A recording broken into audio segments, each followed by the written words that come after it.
Hello, my name is Paul Weston, and I am a racist. I know I'm a racist because I'm told I'm a racist by a great deal of people. The hard left think I'm a racist, the Labour Party thinks I'm a racist, Conservatives think I'm a racist, Liberal Democrats think I'm a racist, the BBC thinks I'm a racist, so I must therefore be a racist. Why am I a racist? It's very simple. I wish to preserve the culture of my country. I wish to preserve the people of my country. And in doing so, that makes me a designated racist in today's society. Now, this is something that's been moved by the left. The goalposts have been moved by the left a considerable distance on this.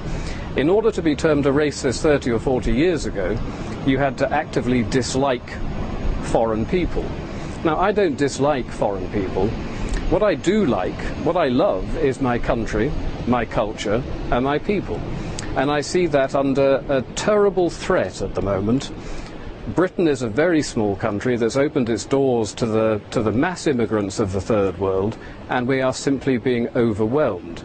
Our schools can't cope, our hospitals can't cope. Very little can cope anymore. Our welfare system is on the verge of buckling as well.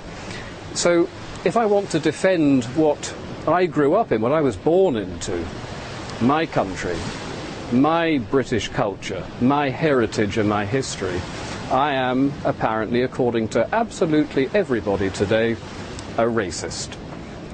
But I don't think that's the case. Not the case that I'm not actually a racist. I'm going to admit that full out right now, because clearly I am. I've been told by so many people I am, it simply must be true. I'm probably also an Islamophobe. A phobia is an irrational fear of something. Now, I don't have an irrational fear of Islam.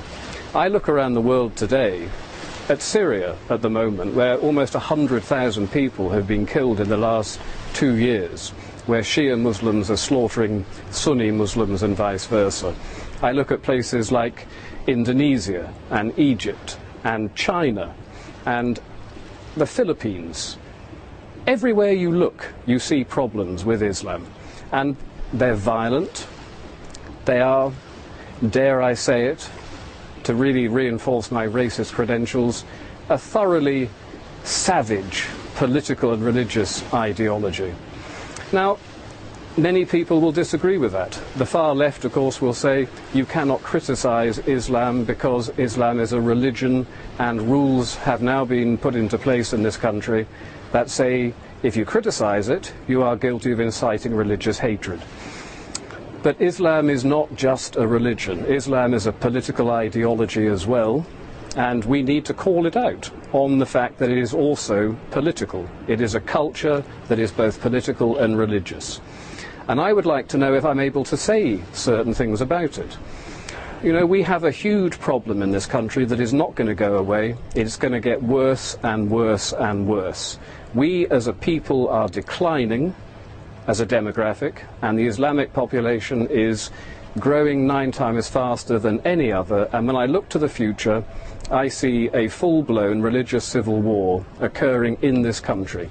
The unthinkable things that are going on in somewhere like Syria today will happen in this country before 2040, certainly before 2050. And I don't want Britain to turn into a country like that. So I'm going to denounce Islam as a backward, savage political and religious ideology. And to hell with what anybody thinks about that. Because if we don't do something about it, we are going to be involved in something that most people can barely even begin to imagine in Britain. So we need to denounce it for what it is. And we need to start mounting some sort of defence against this. But the trouble with mounting a defence against it is that you get hit with the racist accusation. I'm not a racist, but. Well, here's the thing. I am a racist. If I want to avoid a civil war happening in my country, I am prepared to accept being called a racist. And you should be prepared to accept being called a racist as well.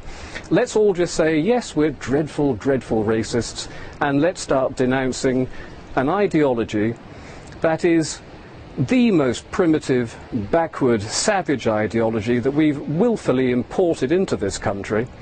by the left, by people like Tony Blair, who did it deliberately in order to undermine our culture, our people, our country, my country. They did it deliberately. And then they said, you're not allowed to actually argue with us about this. Well, I'm arguing with you about this, Mr. Blair, and I'll tell you something. You denounced, you repealed the treason law shortly after you came into power. I think you committed treason, Mr. Blair. I think you committed treason when you said we are going to import the third world in order to rub the noses of the right in diversity. To me, that's treason. Your principal duty is to uphold the best interests of the people of this country. The idea that you deliberately set out to undermine us and to subvert us is an act that's criminal.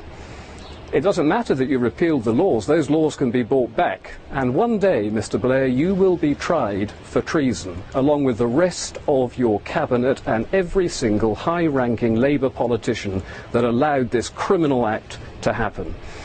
And I'm going to tell you this.